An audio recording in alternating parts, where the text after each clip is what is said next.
Bharat encounter. Bharat Tiwari को गोली मारने वाले एसटीएफ जवान अक्षय की कहानी। घूस लेकर बनाता था दरोगा। नमस्कार, आप देख रहे हैं श्री पोस्ट लाइव। मैं हूं सृष्टि राज।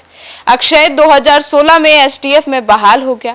करीब 3 साल के अंदर उसने एक घर बनाया और उसी साल उसकी शादी भी हुई। जब अक्षय की पहली बार नौकरी लगी थी तब गड़बड़ी के आरोप में उसे बिहार पुलिस से सस्पेंड भी कर दिया गया था। और भी बहुत कुछ हुआ है, आइए विस्तार से जानते हैं chief editor Shrikant Pratyush sir से। सर, ये भरत को गोली मारने वाले एसटीएफ जवान अक्षय की क्या कहानी है?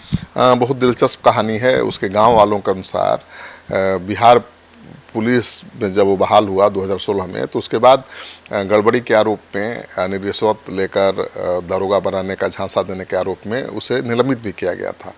हालांकि बाद में दोबारा नौकरी उससे मिल गई एसटीएफ में, और इस दौरान उसने गांव के कुछ लोगों से दरोगा नौकरी दिलाने के नाम पर खूब वसूली भी की। लोग उसे रोहित और भूरा के नाम से जानते हैं। तो अक्षय कोई एक एसटीएफ का मामूली सिपाही नहीं था, बल्कि वो बड़ा रैकेट भी चलाता था, गांव के लोग कह रहे हैं। जी, मतलब कि उसकी कहानी काफी चौंका देने वाली है। बिल्कुल। अब अरवल जिले के बंसी सूरजपुर निवासी अक्षय कुमार के पड़ोसियों के अनुसार अक्षय को शुरू से ही रईस बनने का शौक था। बिहार पुलिस में नौकरी मिलने के बाद वह जल्द से जल्द अधिक पैसे कमाना चाहता था। इसी वजह से वह लोगों से पैसे लेकर पुलिस में नौकरी दिलाने का झांसा देता था। अब कितने लोगों को उससे पैसा लिया, कितने लोगों को नौकरी दिलाया, ये तो जांच का विषय है, लेकिन ग्रामीणों का यही आरोप है। और इसकी जानकारी पुलिस को जब मिली तो उसे निलंबित भी कर दिया गया था।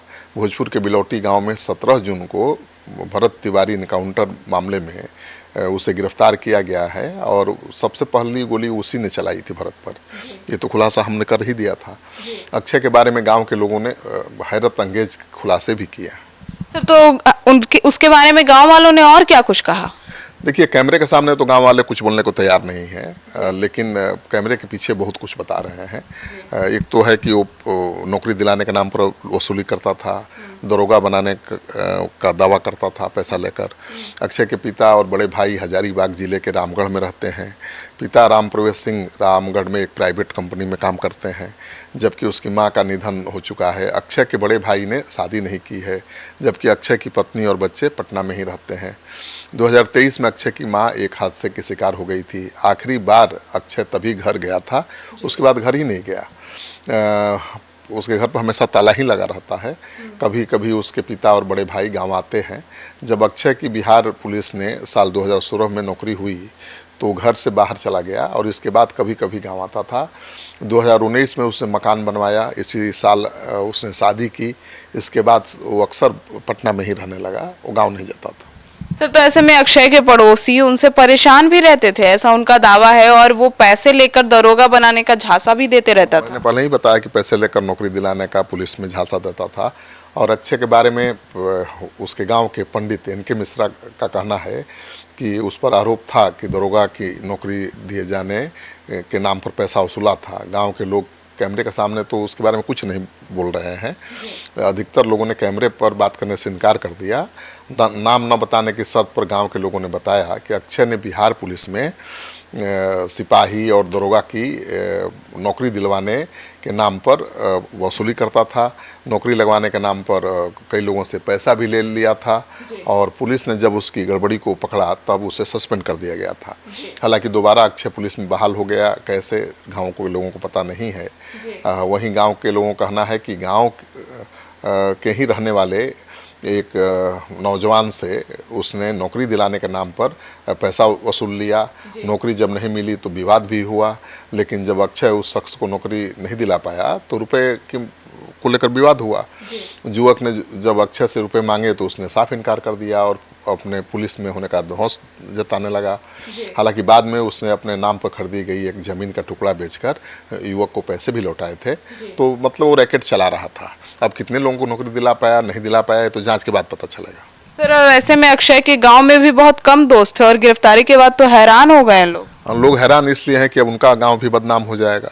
अक्षय के हम उम्र युवकों का कहना है कि गांव में उसके बहुत अधिक दोस्त नहीं थे। हालांकि नौकरी मिलने से पहले वह गांव में ही रहता था और पूजा पाठ, सांस्कृतिक कार्यक्रमों, सामाजिक आयोजनों में बढ़ चढ़ कर हिस्सा भी लेता था। युवकों ने बताया कि उन्हें टीवी और सोशल मीडिया पर खबर देखने के बाद पता चला कि उसके गाँव का रहने वाला अक्षय भरत तिवारी इनकाउंटर में चर्चा में है और इस मामले में उसकी गिरफ्तारी हो चुकी है।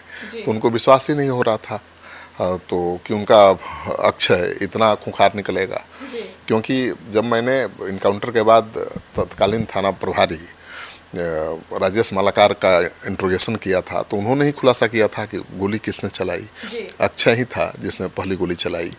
जब भरत ने सरेंडर कर दिया था, उसको पकड़ लिया गया था, फिर गोली चलाने की ज़रूरत ही नहीं थी, तो पकड़ा गया है और मुझे लगता है कि इसको फांसी से कम की सज़ा नहीं होगी।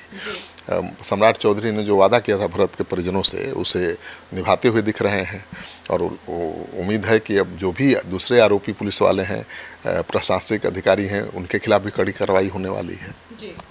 तो सुना आपने, तो ये था भरत तिवारी एनकाउंटर का जो मुख्य आरोपी कह दें जिन्होंने गोली चलाई थी, उनका असली कहानी। आपकी क्या राय है कमेंट सेक्शन में जरूर बताइएगा। धन्यवाद।